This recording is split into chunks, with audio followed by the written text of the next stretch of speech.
ರಾಜ್ಯದ ಜನರ ಹತ್ತಾರು ಸಮಸ್ಯೆಗಳನ್ನ ಇವತ್ತು ರಾಜ್ಯದ ಪ್ರಮುಖ ಮೂರು ಪಕ್ಷಗಳು ಕೂಡ ಧಿಕ್ಕರಿಸಿವೆ. ತಮ್ಮ ತಮ್ಮ ಸ್ವಾರ್ಥ ರಾಜಕಾರಣದ ಪ್ರದರ್ಶನ ಕೇಳಿದಿವೆ ಮೂರು ರಾಜಕೀಯ ಪಕ್ಷಗಳು. ಒಂದ್ ಕಡೆ ಕಾಂಗ್ರೆಸ್ ರಾಜ್ಯಪಾಲರು ಮುಖ್ಯಮಂತ್ರಿಗಳ ವಿರುದ್ಧ ತನಿಖೆಗೆ ನೀಡಿದ ಆದೇಶವನ್ನ ಖಂಡಿಸಿ ಪ್ರತಿಭಟನೆಯನ್ನ ಮಾಡ್ತಾ ಇದ್ರೆ, ಸಿದ್ದರಾಮಯ್ಯನವರ ರಾಜೀನಾಮೆಯನ್ನ ಆಗ್ರಹಿಸಿ ಬಿಜೆಪಿ ಹಾಗೆ ಜೆಡಿಎಸ್ ಪ್ರತಿಭಟನೆ. ಹಾಸನದಲ್ಲೂ ಪ್ರತಿಭಟನೆಯಂತೆ ಕಚೇರಿ ಡಿಸಿ ಕಚೇರಿ ಒಳಗೆ ನುಗ್ಗಿ ಅರಬತ್ತಲೆ ಪ್ರತಿಭಟನೆಯನ್ನು ನಡೆಸಿದ್ದಾರೆ. ಪೊಲೀಸರು ಹಾಗೆ ಕಾರ್ಯಕರ್ತರ ನಡುವೆ ಈ ಸಂದರ್ಭದಲ್ಲಿ ಜಟಾಪಟಿ ನಡೆದಿದೆ. ದೃಶ್ಯದಲ್ಲಿ ನೀವು ಗಮನಿಸ್ತಾ ಇದ್ದೀರಿ.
ಹಾಸನದ ಡಿಸಿ ಕಚೇರಿ ಮುತ್ತಿಗೆಗೆ ಯತ್ನ ಮಾಡಲಾಗಿದೆ. ಕಾಂಗ್ರೆಸ್ನ ಕಾರ್ಯಕರ್ತರು ಪ್ರತಿಭಟನೆ ನಡೆಸುವ ಸಂದರ್ಭದಲ್ಲಿ ಅರೆಬೆತ್ತಲಾಗಿ ಡಿಸಿ ಕಚೇರಿಯ ಮುಂಭಾಗದಲ್ಲಿ ಪ್ರತಿಭಟನೆಯನ್ನ ಮಾಡಿದ್ದಾರೆ.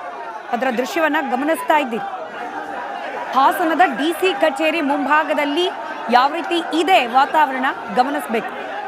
ವಿರೋಧ ಪಕ್ಷದವರೆಲ್ಲ ಪ್ರತಿಭಟನೆ ಮಾಡ್ತಾ ಇರೋದು ಆಡಳಿತಾರೂಢ ಕಾಂಗ್ರೆಸ್ ಪಕ್ಷದ ಸದಸ್ಯರು, ಆಡಳಿತಾರೂಢ ಕಾಂಗ್ರೆಸ್ ಪಕ್ಷದ ಕಾರ್ಯಕರ್ತರು, ನಾಯಕರು ಡಿಸಿ ಕಚೇರಿಯನ್ನ ಮುತ್ತಿಗೆ ಹಾಕುವ ಪ್ರಯತ್ನವನ್ನ ಮಾಡ್ತಾ ಇದ್ದಾರೆ. ಆಡಳಿತ ಯಂತ್ರ ಡಿಸಿ ಕಚೇರಿ ಎಫೆಕ್ಟ್ ಆದ್ರೆ ಯಾವ ಮಟ್ಟಕ್ಕೆ ಎಫೆಕ್ಟ್ ಆಗುತ್ತೆ ಅನ್ನೋದ್ರ ಪರಿಜ್ಞಾನ ವಿರೋಧ ಪಕ್ಷಕ್ಕಿಂತ ಹೆಚ್ಚಾಗಿ ಆಡಳಿತ ಪಕ್ಷಕ್ಕಿರಬೇಕು. ಡಿಸಿ ಕಚೇರಿಯಲ್ಲಿ ಪ್ರತಿನಿತ್ಯ ತಮ್ಮ ಕೆಲಸ ಕಾರ್ಯಗಳನ್ನ ನೆರವೇರಿಸಿಕೊಳ್ಳಿಕ್ಕೆ ಅಂತ ಹೇಳಿ ದೂರ ದೂರದ ಹಳ್ಳಿಯಿಂದ ಬರ್ತಾರೆ ಜನ. ದಿನಗಟ್ಟಲೆ ಕಾದ್ರೂ ಕೂಡ ಕೆಲಸ ಆಗೋಲ್ಲ. ಅಂಥದ್ರಲ್ಲಿ ಡಿಸಿ ಕಚೇರಿಯಲ್ಲಿ ಕೆಲಸ ಕಾರ್ಯಗಳಾಗದೇ ಇರೋ ರೀತಿಯಲ್ಲಿ ಅಡ್ಡಿ ಉಂಟುಪಡಿಸಿ ಡಿಸಿ ಕಚೇರಿಗೆ ಮುತ್ತಿಗೆಯನ್ನ ಹಾಕಿ ಪ್ರತಿಭಟನೆಯನ್ನ ನಡೆಸ್ತಾ ಇದ್ದಾರೆ ಆಡಳಿತಾರೂಢ ಕಾಂಗ್ರೆಸ್ ಪಕ್ಷದ ನಾಯಕರು, ಕಾರ್ಯಕರ್ತರು. ದೃಶ್ಯದಲ್ಲಿ ಗಮನಿಸ್ತಾ ಇದ್ದೀರಿ. ಡಿಸಿ ಕಚೇರಿ ಒಳಗೆ ನುಗ್ಗಿ ಪ್ರತಿಭಟನೆ ಮಾಡಿದ್ದಾರೆ. ಐವಾನ್ ಡಿಸೂಜಾ ಅವರಿಂದ ಏನಾದರೂ ಇನ್ಫ್ಲೂಯೆನ್ಸ್ ಆಗ್ಬಿಟ್ರ ಹಾಸನದಲ್ಲಿ ಗೊತ್ತಿಲ್ಲ. ಅಲ್ಲಿ ರಾಜಭವನದ ಒಳಗೆ ನುಗ್ತೀವಿ ಅಂದ್ರೂ ಇಲ್ಲಿ ಹಾಸನದ ಡಿಸಿ ಕಚೇರಿ ಒಳಗೆ ನುಗ್ತಿದ್ದಾರೆ. ಹೈಕೋರ್ಟ್ನಲ್ಲಿ ಅರ್ಜಿ ವಿಚಾರಣೆ ಬಳಿಕ ಮುಖ್ಯಮಂತ್ರಿಗಳು ರಿಯಾಕ್ಟ್ ಮಾಡ್ತಾರಂತೆ. ಹೈಕೋರ್ಟ್ನಲ್ಲಿ ನಾವು ಅರ್ಜಿ ಸಲ್ಲಿಸಿದ್ದೇವೆ, ರಿಟ್ ಅರ್ಜಿ. ಗಂಭೀರವಾದ ತಪ್ಪು ನಾನೇನು ಮಾಡಿಲ್ಲ. ತಪ್ಪಲ್ಲಿ ಗಂಭೀರವಾದ್ದು, ಲೈಟ್ ಗಂಭೀರವಾದ್ದು, ಲೈಟರ್ ಗಂಭೀರ, ಹಿಂಗೆ ಕ್ಯಾಟಗರಿ ಇದೆಯಾ ಗೊತ್ತಿಲ್ಲ. ಗಂಭೀರವಾದ ತಪ್ಪನ್ನು ನಾನು ಮಾಡಿಲ್ಲ ಅಂತ ಹೇಳಿ ಸಿದ್ದರಾಮಯ್ಯ ಹೇಳಿದ್ದಾರಂತೆ. ಹೈಕೋರ್ಟ್ನಲ್ಲಿ ಇವತ್ತು ರಿಟ್ ಅರ್ಜಿ ವಿಚಾರಣೆ ಇದೆ. ಅದಾದ ಮೇಲೆ ರಿಯಾಕ್ಟ್ ಮಾಡ್ತೇನೆ ಅಂತ ಹೇಳಿ ಮಾತನಾಡಿದ್ದಾರೆ ಮುಖ್ಯಮಂತ್ರಿಗಳು. ನಾನು ನಮ್ಮ ರಾಜಕೀಯ ಜೀವನ ತೆರೆದ ಪುಸ್ತಕ ಇದ್ದಾಗಿ ಈ ರಾಜ್ಯದ ಜನರಿಗೆ ಗೊತ್ತಿದೆ. ನಾನು ಯಾವುದೇ ತಪ್ಪು ಮಾಡಿಲ್ಲ ಅಂತೇಳಿ, ಮಾಡಿಲ್ಲ, ಮಾಡೋದು ಇಲ್ಲ. ಇವತ್ತು ಈ ರಾಜಭವನವನ್ನು ಉಪಯೋಗಿಸಿಕೊಂಡು ಬಿಜೆಪಿಯವರು, ಜೆಡಿಎಸ್ನವರು, ಕೇಂದ್ರ ಸರ್ಕಾರ ಕಾನೂನಿನಿಂದ ತಪ್ಪಿಸ್ಕೊಂಡು ಹೋಗೋದಕ್ಕೆ ಸಾಧ್ಯ ಇಲ್ಲ. ಏನು ತಪ್ಪುಗಳನ್ನು ಮಾಡಿದ್ದಾರೆ, ಹಗರಣದಲ್ಲಿ ತಗಲಾಕೊಂಡಿದ್ದಾರೆ. ಇವತ್ತಲ್ಲ ನಾಳೆ ಮುಖ್ಯಮಂತ್ರಿಗಳು ರಾಜೀನಾಮೆ ಕೊಡಲೇಬೇಕಾಗ್ತದೆ, ಸಿದ್ದರಾಮಯ್ಯನವರು ರಾಜೀನಾಮೆ ಕೊಡಲೇಬೇಕಾಗ್ತದೆ. ಏನೋ ಅಂತಿಮ ಹೋರಾಟ ಇವತ್ತೇನೋ ದೆಹಲಿಯಿಂದ ವಕೀಲರನ್ನು ಕರೆಸಿ ಹೋರಾಟವನ್ನು ಮಾಡ್ತಕ್ಕಂಥ ಪ್ರಯತ್ನವನ್ನು ಮಾಡ್ತಾ ಇದ್ದಾರೆ. ಅದರಲ್ಲಿ ಅವರು ಯಶಸ್ಸು ಕಾಣೋದಕ್ಕೆ ಸಾಧ್ಯನೇ ಇಲ್ಲ, ಯಶಸ್ಸು ಸಿಗೋದಕ್ಕೆ ಸಾಧ್ಯನೇ ಇಲ್ಲ. 100ಕ್ಕೆ 100 ಮುಖ್ಯಮಂತ್ರಿ ಸಿದ್ದರಾಮಯ್ಯ ರಾಜೀನಾಮೆ ಕೊಡಬೇಕು. ಈ ಹಗರಣಗಳೆಲ್ಲ ಕೂಡ ತೆಗಿತೀವಿ ಅಂತ ಹೇಳ್ತಾರೆ. ಒಂದು ಕಡೆ ಪೋಕ್ಸೋ ಸೇರಿದಂತೆ ಎಲ್ಲ ಬಿಜೆಪಿ ಒಂದು ತಿಂಗಳಿಂದ ಕತೆಗಳು ಕೇಳ್ತಾ ಇದ್ದೇವೆ ರೀ. ನಾವು ಸ್ವಾಗತ ಮಾಡಿದ್ದೀವಲ್ಲ, ಯಾವ್ಯಾವ ಕೇಸ್ಗಳಿದೆ ಎಲ್ಲವೂ ಕೂಡ ತೆಗೀರಿ, ಅದನ್ನು ಎದುರಿಸೋಕ್ಕೆ ಸಿದ್ಧರಿದ್ದೇವೆ. ಆದರೆ ಸಿದ್ದರಾಮಯ್ಯನವರೇ ಫಸ್ಟ್ ತಾವು ಮುಖ್ಯಮಂತ್ರಿ ಸ್ಥಾನ ರಾಜೀನಾಮೆ ಕೊಡೋದಕ್ಕೆ ಸಿದ್ಧರಾಗಿ, ಇದು ನಮ್ಮ ಆಗ್ರಹ. ಹೈಕಮಾಂಡ್ ಮತ್ತೆ ಡಿ ಕೆ ಶಿವಕುಮಾರ್ ಬಂಡೇ ರೀತಿ ನಿಂತಿದ್ದೀವಿ ಇಡೀ ಶಾಸಕರು ಅಂತ ಅನ್ಸುತ್ತಾ ರೀತಿ ನಿಂತಿದ್ದಾರೆ ಅವ್ರ ಜೊತೆ ಅಂತ? ಯಾರಿಗೂ ಹೇಳಕ್ ಹೋಗಬೇಡಿ, ಡಿ ಕೆ ಶಿವಕುಮಾರ್ ಮಾತು ನಂಬೇಡಿ ಅಂತೇಳಿ ಸಿದ್ದರಾಮಯ್ಯನವ್ರಿಗೆ ಹೇಳಿ. ಅವ್ರು ಎಷ್ಟು ಗಟ್ಟಿಯಾಗಿ ಸಿದ್ದರಾಮಯ್ಯನವ್ರು ಪರವಾಗಿ ನಿಲ್ತಾರೆ, ಅಷ್ಟೇ ಜೋರಾಗಿ ಚಾಕುನು ಕೂಡ ಹಾಕ್ತಾರೆ. ಅದು ಸಿದ್ದರಾಮಯ್ಯನವ್ರು ಕೂಡ ಗೊತ್ತಿದೆ. ಐವನ್ ಡಿಸೋಜ್ ಒಂದು ಮಾತಾಡಿದ್ದಾರೆ, ಬಾಂಗ್ಲಾ ಮಾದರಿಯಲ್ಲಿ ರಾಜಭವನಕ್ಕೆ ದಾಳಿ ಇಡ್ತೀವಿ ಅಂತ ಹೇಳಿದ್ದಾರೆ. ದೇಶದ್ರೋಹದ ರೀತಿ ದೇಶದ್ರೋಹದ ಹೇಳಿಕೆಗಳು ನೋಡ್ತಾರೆ, ಅವ್ರನ್ನ ಫಸ್ಟ್ ಒದ್ದು ಒಳಗೆ ಹಾಕಬೇಕು, ಉಳಿದಿದ್ದು ಸರಿ ಹೋಗ್ತದೆ ಎಲ್ಲವೂ ಕೂಡ. ಇದು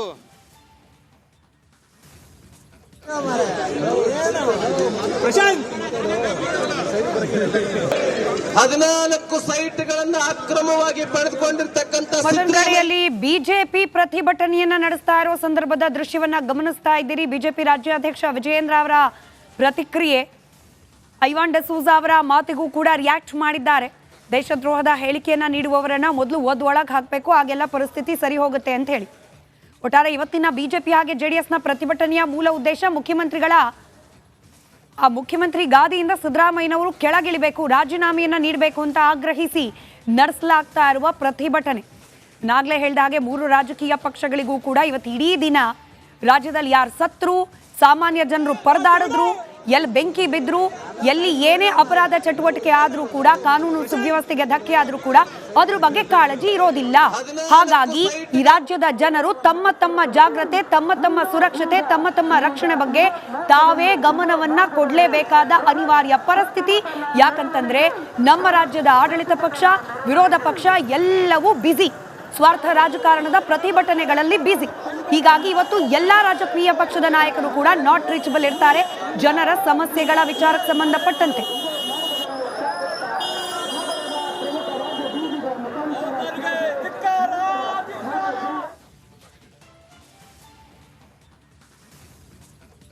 ಮುಖ್ಯಮಂತ್ರಿಗಳ ರಾಜೀನಾಮೆಯನ್ನು ಆಗ್ರಹಿಸಿ ಬಿಜೆಪಿ ಹಾಗೆ ಜೆಡಿಎಸ್ ಒಂದ್ ಕಡೆ ಪ್ರತಿಭಟನೆಯನ್ನ ನಡೆಸ್ತಾ ಇದೆ. ಮತ್ತೊಂದು ಕಡೆಯಲ್ಲಿ ಕಾಂಗ್ರೆಸ್ ಕೂಡ ಇದನ್ನ ವಿರೋಧಿಸಿ, ರಾಜ್ಯಪಾಲರ ಕ್ರಮವನ್ನ ವಿರೋಧಿಸಿ ರಾಜೀನಾಮೆಯನ್ನ ಕೇಳ್ತಾ ಇರುವ ಬಿಜೆಪಿ ಹಾಗೆ ಜೆಡಿಎಸ್ನ ಕ್ರಮವನ್ನ ವಿರೋಧಿಸಿ ಕಾಂಗ್ರೆಸ್ನವರು ಪ್ರತಿಭಟನೆ.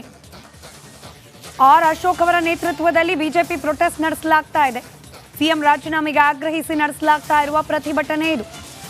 ವಿಧಾನಸೌಧದ ಗಾಂಧಿ ಪ್ರತಿಮೆ ಮುಂಭಾಗದಲ್ಲಿ ಪ್ರತಿಭಟನೆಯನ್ನ ನಡೆಸುತ್ತಿದ್ದಾರೆ ವಿರೋಧ ಪಕ್ಷದ ನಾಯಕರ ನೇತೃತ್ವದಲ್ಲಿ ಬಿಜೆಪಿ ಪಾಳೆಯ. ನೀವೊಬ್ಬ ಅಪರಾಧಿ, ನೀವು ಆ ಸ್ಥಾನದಲ್ಲಿ ಇರುವಂತ ನೈತಿಕ ಅಧಿಕಾರ ಇಲ್ಲ ಅಂತ ನಾವು ಕೇಳಿದ್ದೀವಿ. ನೀವು ಅದಕ್ಕೆ CLP